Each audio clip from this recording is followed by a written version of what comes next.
नमस्कार दोस्तों, आज की कहानी है अम्मा तुम्हारी जिद के कारण मैं अपना घर नहीं टूटने दूंगा। कचहरी के बाहर चाय की दुकान पर बैठा संजय अपनी पारी का इंतजार कर रहा था।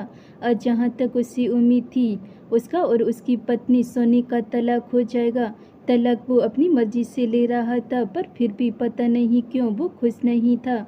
तभी सोनी अपने माता पिता के साथ आती हुई दिखी। आज पता नहीं क्यों उसकी नज़र अपने आप ही सोनी पर टिक गई। आज सोनी ने शिफॉन की हरे रंग वाली साड़ी पहन रखी थी, वही साड़ी जो संजय मुंबई से उसके लिए लाया था। और उसके पीछे घर में अच्छा खासा बवाल हुआ था और उसके पीछे अम्मा ने कसम खा ली कि वो सोनी को इस घर में देखना ही नहीं चाहती। अब या तो सोनी ही रहेगी या फिर अम्मा।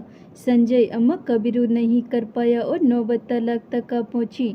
सोनी और संजय की शादी 10 महीने पहले हुई थी। ये कोई लव मैरिज नहीं थी, बल्कि खुद अम्मा ने सोनी को संजय के लिए पसंद किया था। अब अम्मा को सोनी में गुड़ ही गुड़ नजर आ रही थी। जिस किसी से भी मिलती वो तो उसकी गुणों की तारीफ करती, अपनी छोटी बहू की भलैया लेती। शादी की तैयारियां भी अम्मा ने खुद आगे होकर की थी। उसके पैरों में तो जैसे किसी ने पहिए फिट कर दिए हों। शादी के लिए इतनी फुर्ती से काम कर रही थी कि हर कोई देखते ही कहता, अरे बौला रही हो, भला इसमें इतनी खुश होने की क्या बात है। और अम्मा सबको मुस्कुरा कर जवाब देती, अरे मेरा परिवार बढ़ रहा है तो खुश नहीं होंगी क्या। और फिर अपने काम में लग जाती। शादी वाले दिन बारात सोनी के द्वार पहुंच गई।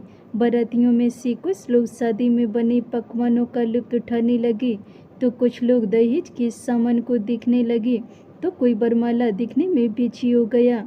शादी भी अच्छे से हो गई। कुछ देर बाद बारात में आई सारी महिलाएं और कुछ अन्य रिश्तेदार रवाना हो गए। बस घर के कुछ खास रिश्तेदार ही बचे थे और महिला के नाम पर सिर्फ ननद बेदई वहाँ रुकी थी। विदाई के समय उन खास रिश्तेदारों को शगुन के लिफाफे दिए जाने लगे।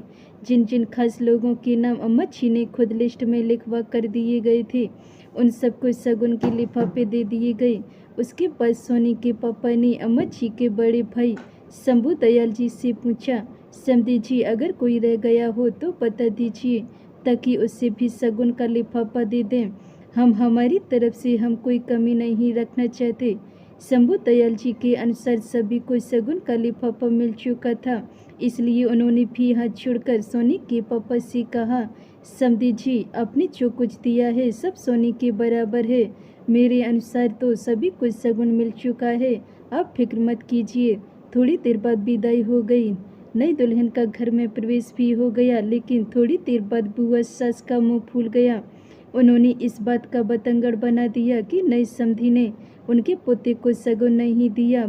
वो 3 साल का है तो क्या हुआ, शगुन का हक तो वो भी रखता है। तब अम्मा जी ने शंभू दयाल जी की तरफ देखा तो शंभू दयाल जी बोले, अरे जो लोग वहाँ पर थे उन सबको शगुन दिया गया है, और जो लोग नहीं थे पर उनका नाम पर्ची में था तो उनके लिए भी शगुन दिया गया है, और सभी लिफाफे पर नाम भी है। अम्मा जी ने सभी आए हुए लिफाफे देख लिए, लेकिन उनमें से किसी पर भी उस बच्चे का नाम नहीं था। इस बात को लेकर बुआ सास ने अच्छा खासा बखेड़ा शुरू कर दिया। सब लोगों ने उन्हें मनाने की कोशिश की, पर वो मानी नहीं और रूठकर अपने घर चली गई। इस बात के लिए अम्मा ने भी सोनी को बहुत सुनाया, तेरे पापा की एक गलती के कारण देख यहाँ रिश्ते टूटने की कगार पर आ गए हैं। अरे लिस्ट दी थी, फिर इतनी बड़ी गलती कैसे हो गई, ऐसे कैसे कदम है तेरे, आते ही रिश्तों के टुकड़े कर दिए। भला आज के ज़माने की सोनी ये सब बातें क्यों सुनती। सीधे सीधे सारी गलती के लिए उसके पापा और उसे जिम्मेदार ठहराया जा रहा था, तो उसने उसी समय अपने पापा से उस लिस्ट की फ़ोटो व्हाट्सएप पर मंगा ली और अम्मा जी को दिखाते हुए बोली, अब खुद चेक कर लीजिए अम्मा जी, इसमें उस बच्चे का नाम ही नहीं है, तो भला मेरे पापा की क्या गलती। और विदाई के समय हमने तो आगे होकर पूछा भी था, पर मामा जी ने कहा कि सब लोगों को शगुन दे दिया गया है। सोनी ने ये बात बड़े ही आराम से और शांतिपूर्वक कही थी, लेकिन अम्मा जी ने इस बात को दिल पर ले लिया। भला उसकी बहू इतने लोगों के सामने उसकी बात काट रही थी, वो इस बात को बर्दाश्त नहीं कर पाई और उनका दिल सोनी के लिए नफरत से भर उठा। गलती उनकी तरफ से हुई थी, लेकिन तिल का ताड़ अब बन चुका था। जब सोनी के पापा को ये सारी बातें पता चली तो उन्होंने शगुन का लिफाफा उस बच्चे के लिए भी भेज दिया। अम्मा जी और बड़े भैया खुद वो लिफाफा देने बुआ सास के घर गए, पर बुआ सास और उनके परिवार वालों ने ये कहकर वो लिफाफा लौटा दिया कि जिस समय देना था उस समय तो दिया नहीं। अब इन सब का क्या फ़ायदा? हमें तो माफ़ करो, हमने तो आपकी रिश्तेदारी देख ली। नए रिश्ते जोड़ने के चक्कर में अब तो पुराने रिश्ते तोड़ने में लगे हुए हो। उस रिश्ते में गांठ पड़ चुकी थी। अब इन सब के लिए अम्मा जी सोनी को ही जिम्मेदार ठहरा रही थी, जबकि सोनी की कहीं से भी तक गलती भी नहीं थी।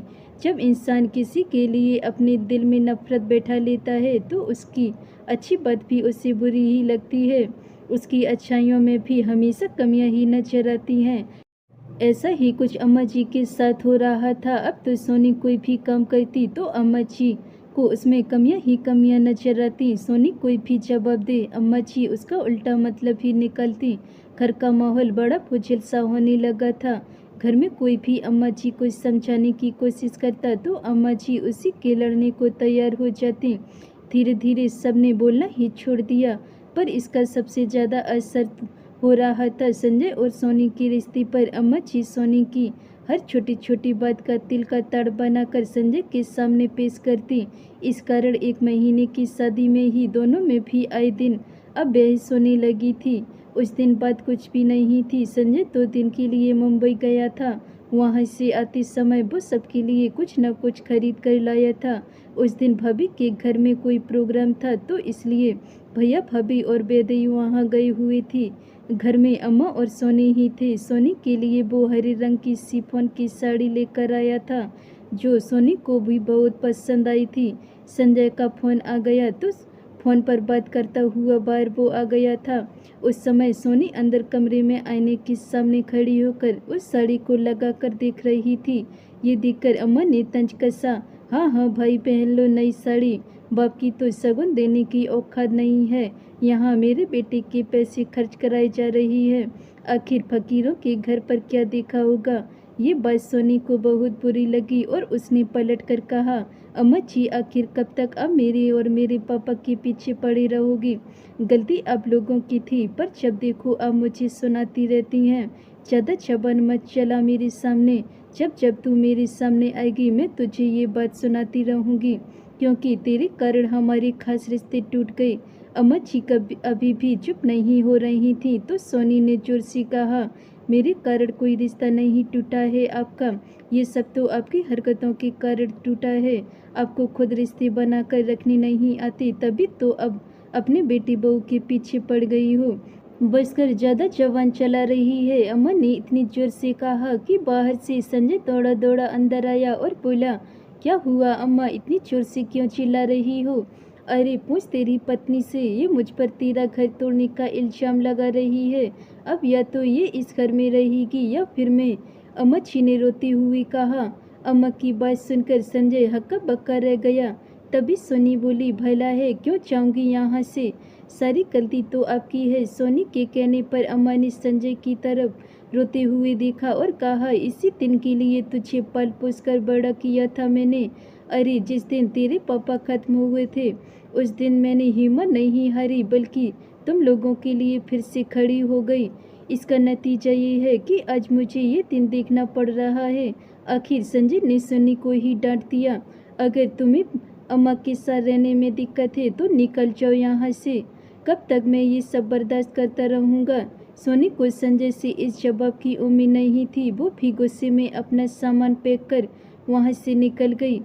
अब हर कोई तो अच्छी समझ देने वाला नहीं होता। रिश्तेदारों को भी मौका मिल गया बात बनाने का। दोनों तरफ से रिश्तेदारों ने आग में घी डालने का काम ही किया और उसका नतीजा ये निकला कि कुछ दिन बाद ही अम्मा जी के कहने पर संजय ने तलाक के लिए अर्जी दे दी। सोनी संजय को तलाक देना नहीं चाहती थी, क्योंकि वो ये जानती थी कि संजय की गलती नहीं है, बस अम्मा उसकी हर बात को संजय के सामने तोड़ मरोड़ कर पेश कर रही हैं। तभी सोनी की नज़र संजय से टकराई, पर इस बार संजय ने अपनी निगाहें दूसरी तरफ नहीं की और न ही सोनी से अपनी नज़रें दूसरी तरफ घुमाई।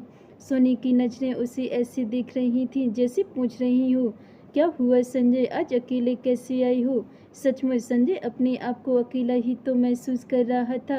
घर का कोई सदस्य उसके साथ नहीं आया, जिसमें तो वो एक संयुक्त परिवार का बेटा है। जाहिर सी बात है आपको अपनी परेशानी खुद ही झेलनी पड़ती है। परिवार भी कुछ दिन ही साथ देता है। शुरू शुरू में तो सबने संजय का पूरा ध्यान रखा, लेकिन जैसे जैसे वक्त निकला सब अपने अपने कामों में बिजी हो गए। अभी पिछले महीने बड़े भैया भाभी को बेटा हुआ है, तब से किसी का भी ध्यान संजय की तरफ नहीं है। वो कब खाना खा रहा है, कब आ रहा है, कब जा रहा है, उसके कपड़े धुले हुए हैं या नहीं, किसी को कोई लेना देना नहीं। घर में सब लोग खुश हैं संजय को छोड़कर, और आज यहाँ फैसले के दिन भी कोई उसके साथ नहीं आया। भाभी घर के काम करने में बिजी थी, अम्मा अपने पोते को खिलाने में बिजी थी। बेदई का तो वैसे भी कॉलेज होता है, भैया का अपना ऑफिस होता है, तो भला किसी के पास संजय के लिए फुर्सत कहाँ। अब उसे समझ में आ रहा था कि जो साथ एक पत्नी दे सकती है वो और कोई नहीं। खैर जब अंदर से बुलाया गया तो संजय और सोनी दोनों अंदर गए। तलाक के पेपर पर दोनों को साइन करने के लिए कहा गया, लेकिन संजय के हाथ साइन करते समय कांपने लगे। ये देखकर सोनी ने पूछा, क्या हुआ संजय, तुम्हारी तबीयत तो ठीक है?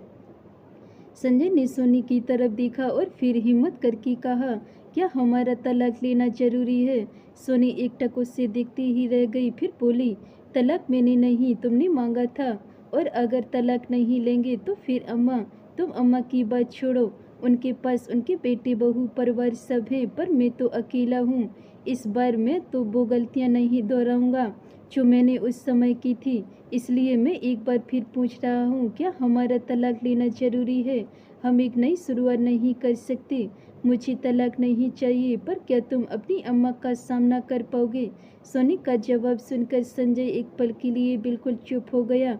फिर उसने तलाक के पेपर की तरफ देखा और उसे उठाकर फाड़ दिया। वहाँ खड़े सोनी के माता पिता की आंखों में भी आंसू आ गए। आखिर कौन से माता पिता अपनी बेटी का घर उजड़ते देख सकते थे? सोनी को उसके माता पिता के साथ भेजकर सबसे पहले संजय अपने ऑफिस के आसपास एक किराए का घर ढूंढने गया। शाम तक ढूंढने के बाद उसे ढंग का घर मिल गया। उसके बाद सीधे अपने घर गया। अम्मा उस समय अपने पोते को खिला रही थी। संजय को घर आया देखकर बोली, मिल गया छुटकारा उस आफत से। संजय ने अम्मा से कहा, मैंने तलाक के पेपर फाड़ दिए, मुझे अपनी पत्नी से तलाक नहीं चाहिए। उसकी बात सुनकर अम्मा बोली, क्यों क्यों नहीं चाहिए तलाक तुझे? कहा था ना, या तो इस घर में वो ही रहेगी या फिर मैं। अम्मा की बात सुनकर संजय बोला, अम्मा ये आपका घर है, आप यहीं ही रहेंगी। मैंने अपना बंदोबस्त बाहर कर लिया है, मैं सोनी के साथ वहीं रहूँगा।